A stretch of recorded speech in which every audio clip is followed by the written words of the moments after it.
नमस्कार। आज के इस बेहद खास विश्लेषण में स्वागत है। बिना किसी देरी के सीधे विषय पर आते हैं और म्यूचुअल फंड्स की दुनिया में होने वाले उन अहम बदलावों को डिकोड करते हैं जो अगले महीने से लागू होने जा रहे हैं। मार्केट रेगुलेटर सेबी कुछ ऐसे बड़े और कड़े कदम उठाने जा रहा है जो निवेश के पूरे परिदृश्य को एक नई दिशा देंगे। तो आइए इस अहम चर्चा की शुरुआत करते हैं।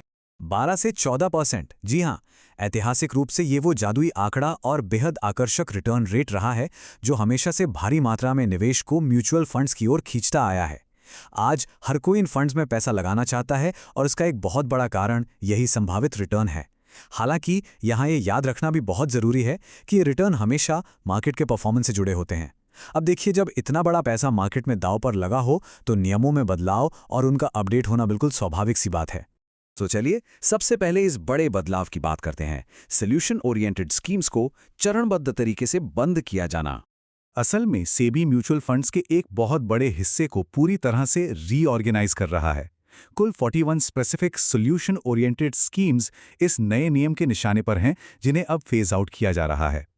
इसका सटीक ब्रेकडाउन देखें तो इसमें 29 रिटायरमेंट फंड्स और 12 चिल्ड्रन फंड शामिल हैं।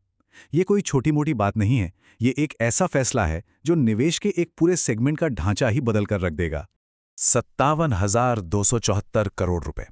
जरा इस रकम के वजन को महसूस कीजिए। ये इन 41 स्कीम्स का कुल एसेट्स अंडर मैनेजमेंट यानी AUM है। इतने भारी भरकम पोर्टफोलियो इस बदलाव के दौर से गुजरने वाले हैं।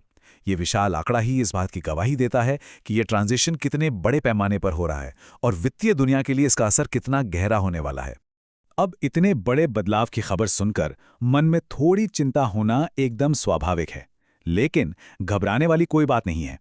इसे ऐसे समझिए जैसे एक पुराने इंजन को हटाकर एक बेहद आधुनिक इंजन लगाया जा रहा हो। पुराने ढांचे यानी सॉल्यूशन ओरिएंटेड स्कीम्स को महज इसलिए हटाया जा रहा है ताकि एक कहीं अधिक डायनामिक ढांचे के लिए रास्ता बन सके। और इस नई एंट्री का नाम है लाइफ साइकिल फंड्स। आप समझते हैं कि ये लाइफ साइकिल फंड्स आखिर काम कैसे करते हैं और इनकी कार्यप्रणाली क्या है? इसे गाड़ी चलाने के तरीके से बड़ी आसानी से समझा जा सकता है। शुरुआती चरण में जब निवेश का समय लंबा होता है तो ग्रोथ के लिए पोर्टफोलियो का पूरा झुकाव इक्विटी की तरफ होता है, बिल्कुल टॉप गियर की तरह।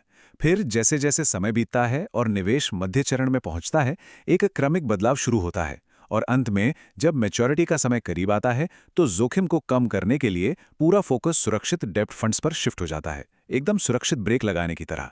ये व्यवस्था समय के साथ रिस्क को अपने आप मैनेज कर लेती है। इसके बाद जो दूसरा बड़ा अपडेट है वो जुड़ा है फंड ऑफ फंड्स यानी FOF से नया 95% का मैंडेट। ये वो स्कीम्स होती हैं जो सीधे शेयरों के बजाय दूसरे म्यूचुअल फंड्स में पैसा लगाती हैं।